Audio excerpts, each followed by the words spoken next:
Hello friends, November 18க்கான current affairs பார்ப்போம். தினம் ஒரு தகவல்லேருந்து ஸ்டார்ட் பண்ணலாம்.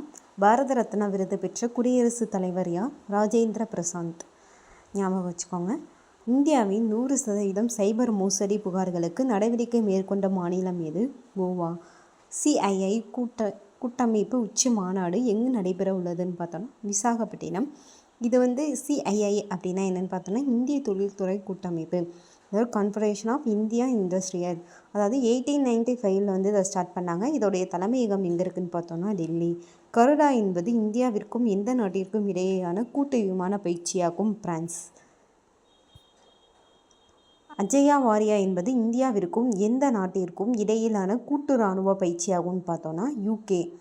அதாவது இந்த பினாகார் அப்படின்ற பிளேஸில் இது நடக்குது. அது எங்கே இருக்குதுன்னு பார்த்தோன்னா ராஜஸ்தானில். ஐக்கிய நாடுகள் சபையின் காலநிலை உச்சி மாநாடு 2027 எங்கு நடைபெற உள்ளதுன்னு பார்த்தோன்னா எத்தோப்பியா.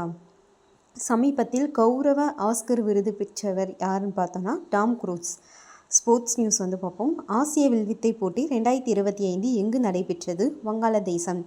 டெய்லி அப்டேட்ஸ்க்கு நம்ம சேனலை ஃபாலோ பண்ணிக்கோங்க, சப்ஸ்கிரைப் பண்ணிக்கோங்க. தேங்க்யூ.